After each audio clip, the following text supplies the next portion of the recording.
My stepsister Emma approached me on her 18th birthday and said, "We're not legally siblings anymore.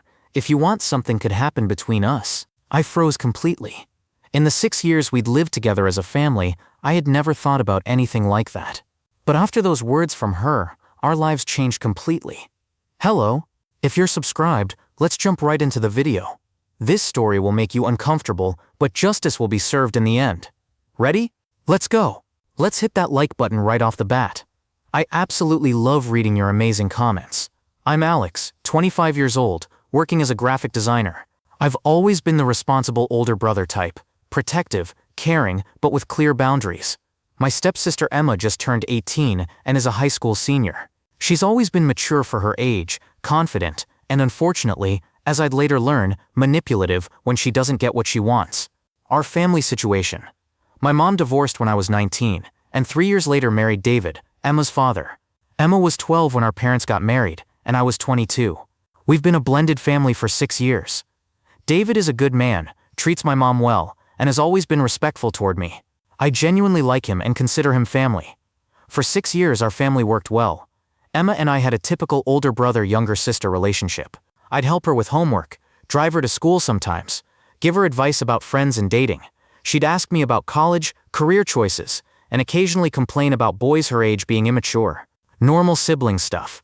Emma was popular at school, had lots of friends, and seemed to be developing normally. She dated a few guys throughout high school. Nothing serious, just typical teenage relationships. I was living in my own apartment but visited frequently for family dinners and holidays. Emma and I got along well. She was funny, smart, and I was genuinely proud of how she was growing up.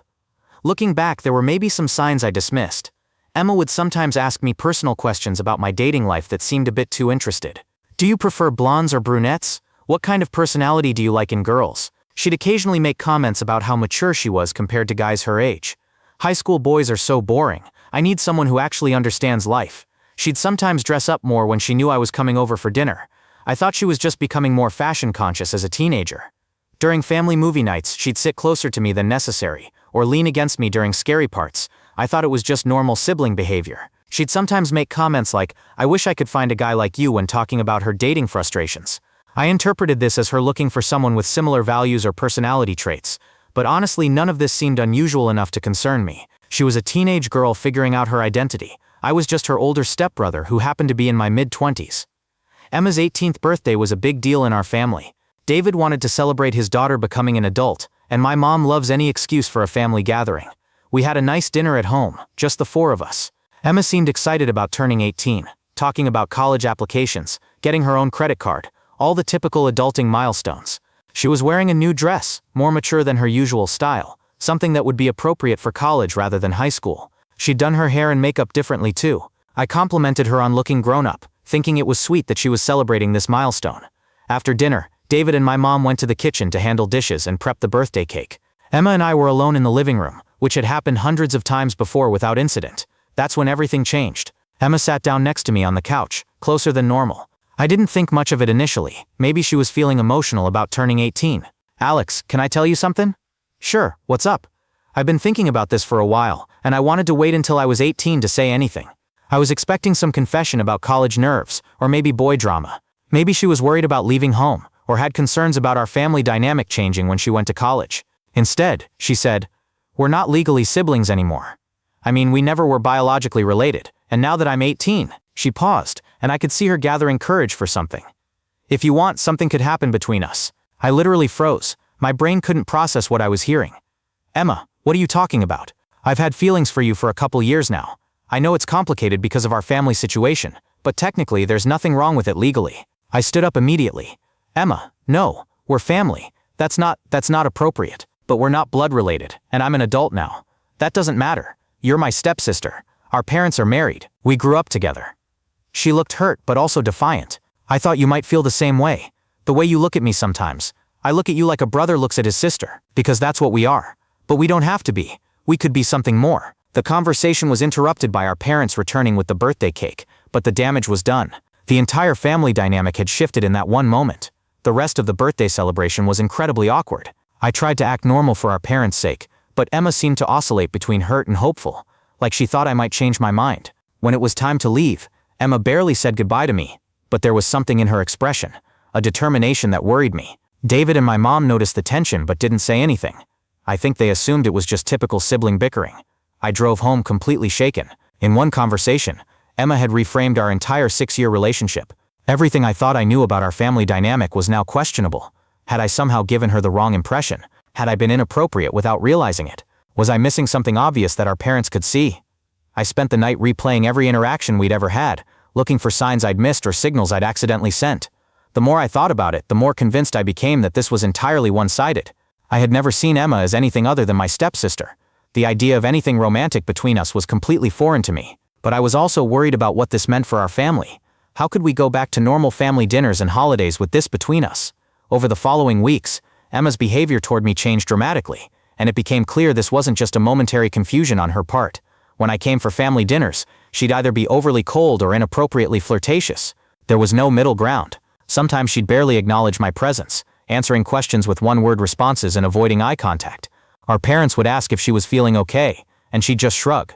Other times she'd wear revealing clothes and make comments designed to get my attention.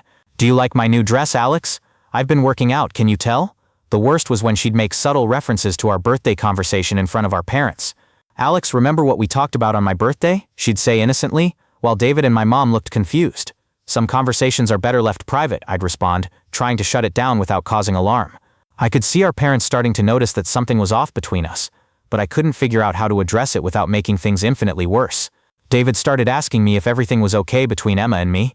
"You two seem tense lately." "Teenage drama," I'd say, hoping to dismiss it. "She's probably stressed about college applications." But it was becoming harder to hide the fact that our relationship had fundamentally changed. 3 weeks after her birthday, Emma cornered me when I was alone in the garage getting something from my mom's car. "Are you ever going to give me an answer?" she asked. "I did give you an answer, Emma. The answer is no. But why? Give me one good reason that isn't just we're family. That's the only reason I need." "You don't find me attractive?" "Emma, stop. This conversation is inappropriate." "I'm 18, Alex. I can have this conversation." "Not with me, you can't." She got angry then. "Fine, but don't expect me to just pretend this never happened." "Actually, that's exactly what I expect. For everyone's sake, we'll see about that." That last comment worried me. There was something threatening about the way she said it, and I was about to learn what she meant. Emma's next strategy was to start causing problems for me within the family. She began making subtle comments to our parents about me that were designed to create tension. "Alex seems stressed lately. Maybe he's having girl problems," she'd say at dinner. "I think Alex doesn't like spending time with our family anymore. He seems uncomfortable here." "Dad, do you think Alex resents us? He's been acting weird since my birthday." She was planting seeds of doubt about my behavior without directly lying. The insidious part was that she wasn't entirely wrong. I was acting differently. I was uncomfortable and stressed, but the reason was her inappropriate advance, not anything our parents had done. David started asking me if everything was okay. "You seem distant lately, Alex. Is work stressing you out?" My mom began making comments about how I didn't visit as often. "We miss having you around more." Emma was successfully creating the impression that I was pulling away from the family for mysterious reasons, while positioning herself as the concerned sister trying to understand why her big brother was being cold to her. Emma's manipulation became more sophisticated. She started telling our parents she was worried about me. "I think Alex might be going through something. He's been short with me lately, and I don't know what I did wrong." When David asked me directly if I had a problem with Emma, I was trapped. I couldn't explain without revealing what she'd said. "No, I don't have a problem with Emma," I said. "Then why does she think you're upset with her?" This made me sound dismissive, which played right into her narrative. Our parents saw Emma as the confused victim, and me as the unreasonable one. 6 weeks after her birthday, at a family barbecue with extended family present, Emma cornered me by the grill. "I'm going to college in the fall. This is probably our last chance to figure this out." "There's nothing to figure out, Emma." Then she dropped the bomb. "I could tell Mom and David that you made advances toward me." I stared at her, shocked. "What?" "I could say that you've been inappropriate with me, and that's why things have been weird between us. That's not what happened, and you know it. It's my word against yours. And I'm the 18-year-old girl who's been visibly upset for weeks while you've been acting strange and distant." She was threatening to flip the entire narrative, making me the predator and herself the victim. "Why would you do that? Because if I can't have what I want, maybe you should understand what it feels like to lose something you care about." At that moment, I realized Emma was willing to destroy innocent people to get what she wanted, or punish me for rejecting her. That night, I called David and asked to speak privately. The next morning over coffee, I told him everything: Emma's advance, her manipulation, and her threat to falsely accuse me. David listened in complete silence, his expression darkening. "Are you absolutely certain this happened?" he asked. "I understand this is hard to believe, but yes." "No, Alex, I believe you. I've been noticing concerning things about Emma's behavior lately." That evening, David confronted Emma. When she tried to maintain her victim's story, he pressed for specifics. As he asked detailed questions, Emma's story fell apart. Finally, she broke down and confessed everything: the advance, the manipulation, the false accusation threat. David was devastated but handled it perfectly. Emma was required to write a formal apology letter and read it to our family, acknowledging her inappropriate behavior and manipulation.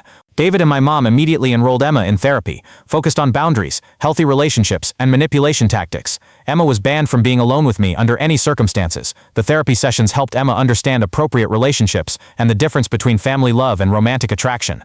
2 years later, Emma is now 20, in college studying social work, inspired by her therapy experience. She's in a healthy relationship with someone her own age. She wrote me a letter. I realize now that if you had responded differently, it would have destroyed our family and damaged me in ways I couldn't understand. Thank you for protecting us by telling Dad the truth. Our family is closer than ever. We dealt with a crisis honestly with professional guidance, which made all the difference. Clear boundaries are essential, even in family relationships. Sometimes the most loving thing you can do is refuse to enable harmful behavior, even when it's family.